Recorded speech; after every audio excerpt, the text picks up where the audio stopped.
Masih di Nursery Anggrek Alam Taman Nasional Bitung Grihun, bersama Flora Borneo Channel akan membagikan informasi tentang tanaman hias yang ada di nursery ini. Di dalam nursery ini tidak hanya terdapat jenis-jenis anggrek, tetapi juga ada jenis-jenis dari famili Araceae atau aroid. Rhaphidophora adalah salah satu jenis aroid yang sangat digemari di Kalimantan, apalagi setelah penemuan monstera di wilayah Amerika Latin yang sangat terkenal, maka muncullah Rhaphidophora sebagai saingan dari monstera. Apalagi kedua jenis aroid ini memiliki kedekatan atau kekerabatan secara taksonomi karena sama-sama dari subfamili Monsteraceae. Di wilayah Kalimantan Barat itu sering ditemukan dua jenis Rhaphidophora, yaitu Rhaphidophora foraminifera dan Rhaphidophora megasperma. Dan yang ada di nursery ini adalah jenis Rhaphidophora megasperma karena lubang-lubang pada daunnya tidak merata seperti Rhaphidophora. Jadi pada jenis ini untuk daun-daun yang masih muda itu tidak memiliki lubang, tetapi daun-daun yang indukannya sudah terlihat tua, maka akan muncul daun-daun yang berlubang. Rhaphidophora termasuk jenis aroid yang merambat, sehingga dalam pemeliharaannya sebagai tanaman hias harus dilekatkan pada turus-turus yang bertekstur kasar dengan bahan sabut kelapa ataupun tali manila, sehingga akar-akarnya dapat melekat pada turus-turus tersebut. Di pot dan turus yang sama juga ditanam jenis Amydrium medium. Nah, jenis ini subfamilinya adalah Monsteraceae juga, sehingga bisa ditanam dalam satu wadah yang sama dan turus yang sama karena tipe kedua jenis ini sama-sama memanjat. Namun Amydrium memiliki bentuk daun yang berbeda dengan Rhaphidophora, di mana daun Amydrium berbentuk lebih menjari, sedangkan Rhaphidophora daunnya berbentuk bulat telur dengan lubang-lubang pada bagian tengah daun.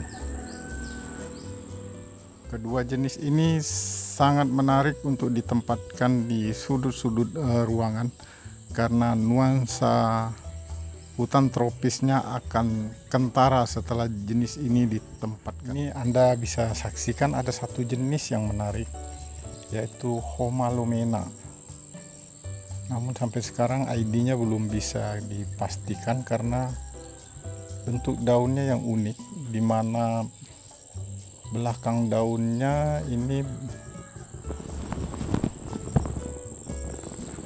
berwarna kuning keemasan atau gold, berbeda dengan pada umumnya Homalomena. Walaupun sebagian besar pucuk muda dari Homalomena itu berwarna emas, namun daun tuanya itu jarang sekali yang berwarna kuning keemasan seperti Homalomena. Di sebelahnya masih ada jenis Homalomena dengan tangkai daun atau batang berwarna merah, namun belakang daunnya tetap berwarna hijau, tidak seperti Homalomena di sebelahnya.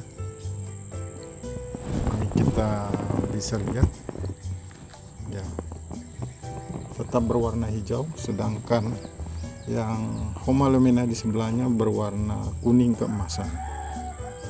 Berarti kedua jenis Homalomena ini bisa dipastikan memiliki spesies yang berbeda.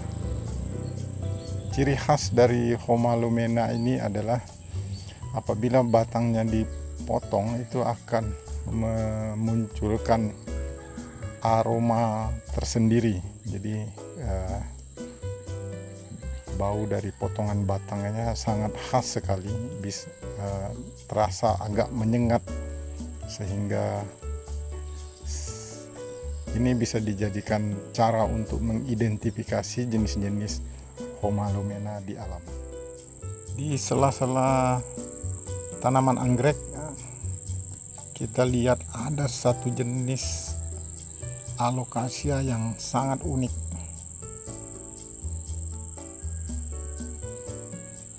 Kalau kita perhatikan bentuk batang dan daunnya, ini Alocasia longiloba. Tapi ada yang menarik di sini karena batangnya berwarna putih. Bukan seperti pada umumnya Alocasia longiloba yang berwarna dasar hijau dan ada berbercak-bercak berwarna hitam kemerahan. Dari bentuk daun dan panjang batang ini kita bisa identifikasi ini Alocasia longiloba varietas VCI. Karena awal mula jenis ini tidak dimasukkan dalam kategori longiloba, tapi perkembangan selanjutnya beberapa ahli botani menggolongkannya ke dalam spesies longiloba karena ada kedekatan yang kuat dengan spesies Alocasia longiloba. Berikutnya kita temukan satu jenis Alocasia yang mirip sekali dengan Alocasia nebula. Karena kalau lihat tekstur daun, kemudian bentuk daunnya sangat menyerupai Alocasia nebula, tetapi belakang daunnya berbeda. Kalau Alocasia nebula itu berwarna ungu kemerahan, tetapi jenis yang ini berwarna hijau. Di perdagangan tanaman hias ada yang menggolongkannya sebagai Melobadak Kalimantan, tetapi kalau melihat ciri-cirinya tidak menggambarkan ini seperti Melobadak karena permukaan daun lebih halus, sedangkan Melobadak Kalimantan atau Alocasia cai itu tekstur daunnya lebih kasar. Mungkin kita akan diskusikan dengan para ahli botani untuk mengidentifikasi jenis ini, apakah betul masih kekerabatan dekat dengan Alocasia nebula atau justru spesies yang lain. Alocasia watsoniana Dove adalah jenis Alocasia yang sangat eksotik yang mudah dijumpai di wilayah Kapuas Hulu bagian utara, karena di beberapa kawasan hutan ataupun kebun masih terdapat jenis ini, dan beberapa masyarakat di sekitar telah membudidayakan sebagai tanaman hias di rumah-rumah.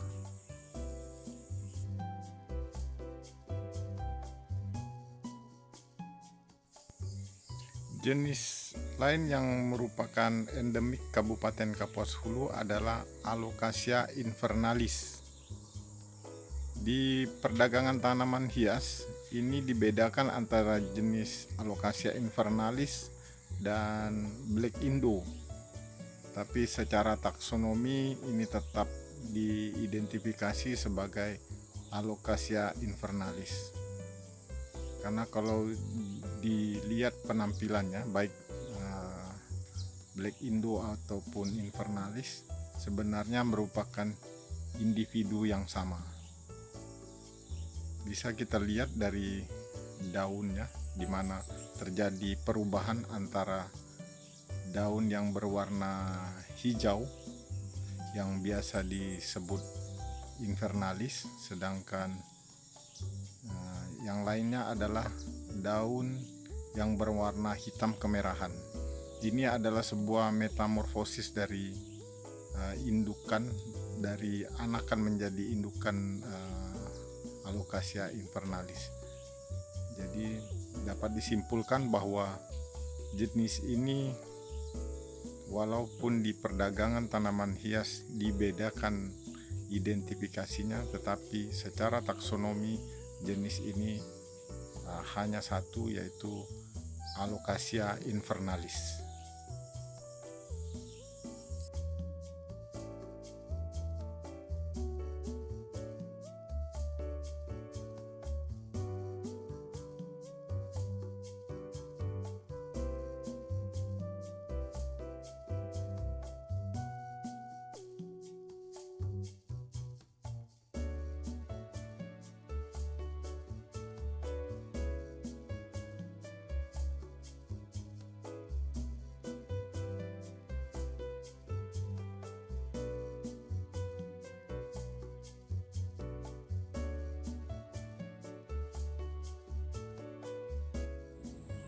Nah, ini ada sekumpulan Scindapsus yang diberi pot dengan berwarna putih dan bentuknya yang hampir sama.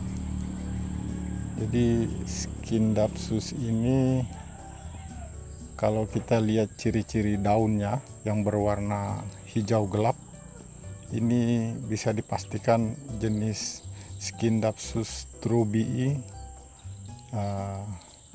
nerlidak, karena tidak polos berwarna hijau. Kalau kita cermati ada warna-warna gradasi hijau di atas daun. Nah, ini kalau kita cermati warna daunnya tidak polos seperti Scindapsus trubii yang dark foam. Kalau yang dark foam itu hijau gelap sekali, tapi ini ada warna-warna hijau muda yang tersamar membentuk semacam ornamen-ornamen khusus di daun Scindapsus ini. Berikutnya ada spesies Scindapsus ini yang paling big size, paling besar, paling boleh dibilang Scindapsus giant karena ukurannya paling besar di antara jenis-jenis Scindapsus. Ini Scindapsus beccarii.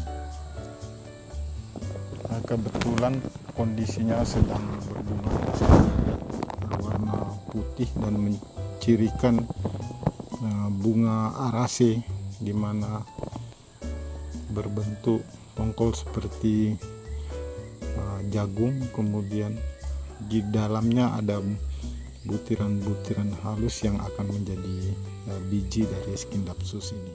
Inilah sekumpulan jenis-jenis dari famili Araceae atau aroid-aroid yang ada di Nursery Anggrek Alam Taman Nasional Betung Kerihun. Semoga jenis ini dapat dibudidayakan dengan baik dan dimanfaatkan secara lestari.